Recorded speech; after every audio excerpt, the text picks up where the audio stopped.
ढोल की पोल। अरे मानसी बहू, दाल चावल के साथ एक सूखी सब्जी और रोटी भी बना लेना। क्या है ना कि दाल चावल से पेट नहीं भरता है। हमारे यहाँ तो केवल दाल चावल कोई नहीं खा सकता, रोटी सब्जी तो साथ में चाहिए ही चाहिए। सासू माँ जानकी जी अपनी बहू मानसी से बोली। मानसी के कदम रसोई में जाते जाते रुक गए।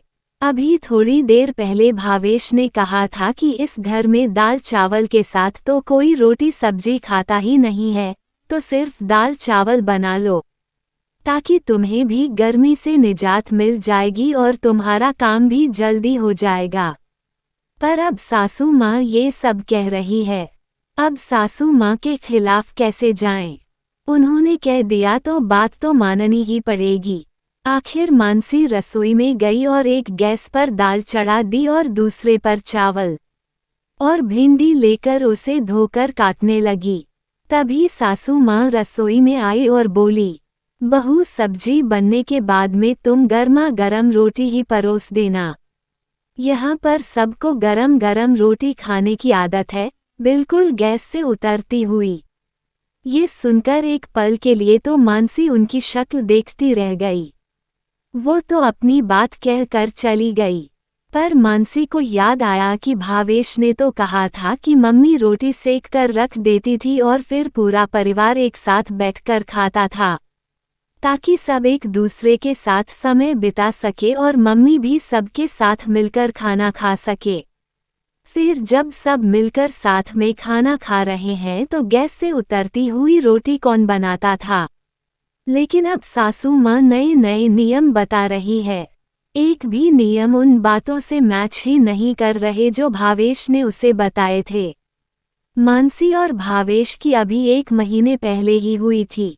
घर में सास ससुर, पति भावेश, देवर अजय और नंद विद्या ही थे। सगाई और शादी में कम से कम 3 महीने का फर्क था।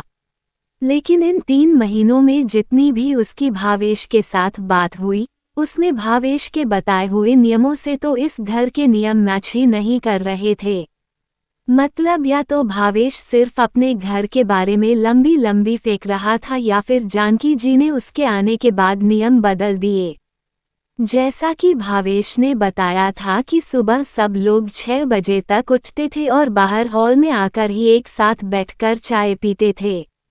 जानकी जी जरूर 6 बजे तक उठ जाती थी, लेकिन शादी के चौथे दिन जब मानसी ने सबके लिए चाय बनाकर हॉल में लाकर रखी तो जानकी जी ने फट से कह दिया, बहू सबकी चाय उनके कमरे में ही देकर आया करो। सबको अपने कमरे में ही चाय पीने की आदत है।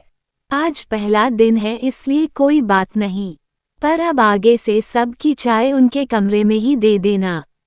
और हाँ, सुबह 5 बजे तक उठ जाया करो। उठकर नहा धोकर पूजा पाठ कर फिर रसोई में जाया करो। इससे घर में शुद्धता रहती है। ये सुनकर मानसी ने भावेश की तरफ देखा, पर वो नजरें झुकाए चुपचाप अपनी चाय पीने में मगन था। खैर, वो तो क्या ही कहती। जैसा उसे जानकी जी बता रही थी वो तो वैसा ही करती जा रही थी। इसी तरह एक दिन भावेश ऑफिस से थका हारा घर पर आया तो उस समय मानसी रसोई में कुछ काम कर रही थी, इसलिए भावेश रसोई में पानी लेने चला गया। जानकी जी ने जब ये देखा तो उन्होंने भावेश से तो कुछ नहीं कहा, पर मानसी से रसोई में आकर जरूर कहा, बहू हमारे घर में मर्द रसोई में नहीं आते। पति थका हारा घर पर आया है तो तुम उसे पानी नहीं पकड़ा सकती थी। मम्मी जी वो मैं आटा गूंथ रही थी तो मेरे हाथ आटे में हो रखे थे। मानसी ने कहना चाहा, हाँ तो हाथों को धो लेती। आज तो भावेश ने रसोई में आकर पानी ले लिया है, आइंदा उसके आने पर तुम खुद उसे पानी परोस देना, कहकर जानकी जी रसोई में से रवाना हो गई। अब तो मानसी के सिर के ऊपर से जा रहा था, उसे कुछ भी समझ में नहीं आ रहा था। इस घर के मर्द रसोई में नहीं आते तो भला भावेश क्यों कहता था कि उसके पापा बहुत ही टेस्टी सब्जी बनाते हैं। एक पल के लिए तो जी किया कि पूछ ही ले, पर फिर कुछ नहीं बोली। खैर, जब सब लोग खाना खाने बैठे तो विद्या बोली, भाभी जल्दी से आ जाओ, बहुत जोर से भूख लग रही है, फटाफट साथ मिलकर खाना खाते हैं। बहू यहाँ आ जाएगी तो रोटी कौन सकेगा? जानकी जी ने कहा तो सब हैरानी से उनकी तरफ देखने लगे पर बोले कुछ भी नहीं। दाल चावल के साथ रोटी सब्जी देखकर विद्या तो बोल ही पड़ी, अरे भाभी दाल चावल के साथ रोटी सब्जी क्यों बनाई है?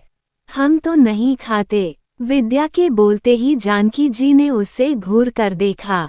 उन्हें अपनी तरफ इस तरह देखते देखकर विद्या तो चुप हो गई, लेकिन मानसी ने सब देख लिया। तभी जानकी जी बोली, बहू फटाफट रोटी सेक कर लाओ और गरम गरम ही परोसना। मानसी ने गर्मा गर्म रोटियां सेंकी और एक एक करके सबको परोसने लगी।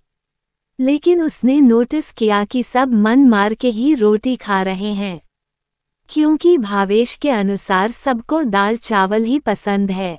2 दिन बाद जानकी जी किसी काम से पड़ोस में गई हुई थी। उस समय मानसी अपना काम निपटाकर कमरे में आराम कर रही थी। तभी अचानक रसोई से कुछ आवाज आई तो मानसी उठकर रसोई में गई तो देखा देवर अजय मैगी बना रहा था। ये देखकर मानसी ने कहा, अजय भैया आप यहाँ क्या कर रहे हो? आप जाइए बाहर, मैं आपके लिए मैगी बना देती हूँ।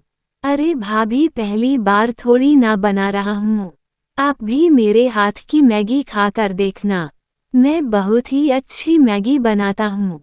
अभी दोनों बोल ही रहे थे कि इतने में जानकी जी आ गई और अजय को रसोई में देखकर मानसी पर बिगड़ते हुए बोली, बहू ये क्या, तुम्हारे होते हुए अजय रसोई में क्या कर रहा है? उद्धरण चिन्ह। मम्मी मुझे मैगी खाने की इच्छा हो रही थी तो मैं अपने लिए मैगी बना रहा था, भावेश ने बेफिक्री से कहा। भावेश तुझे बीच में बोलने के लिए किसने कहा? ज्यादा बीच में अपनी नाक मत घुसा और ना ही ज्यादा इस घर के नियम बदलने की कोशिश कर। इस घर के मर्द रसोई में नहीं आते, ये काम औरतों का है, औरतों को ही करना पड़ता है। बहू के होते हुए तू रसोई में जाकर मैगी बना रहा है तो ये गलत है ना? जानकी जी की बात सुनकर अजय हैरानी से उनकी तरफ देखने लगा।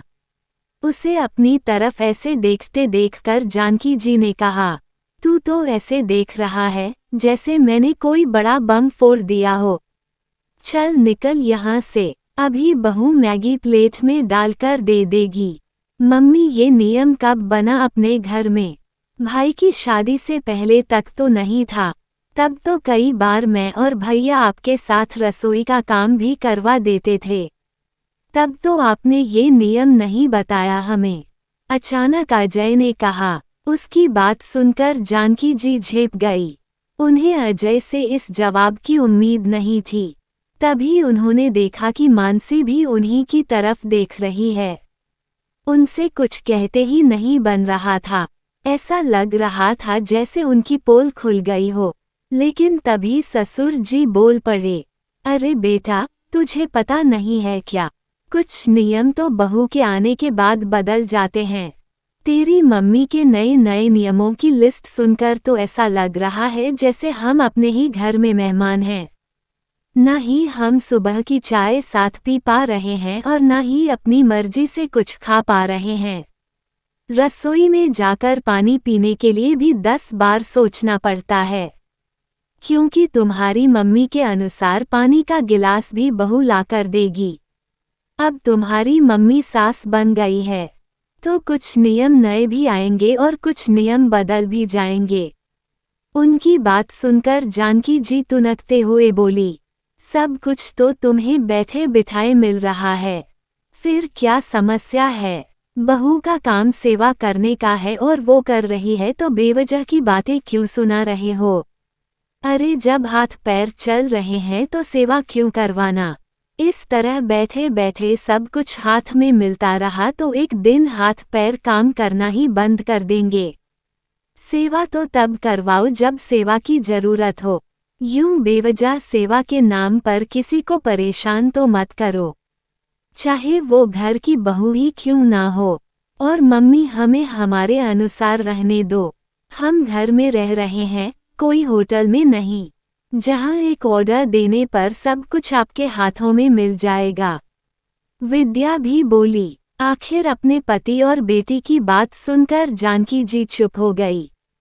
आखिर क्या ही कहती जब घर के सभी सदस्य बहू के पक्ष में बोल रहे हो।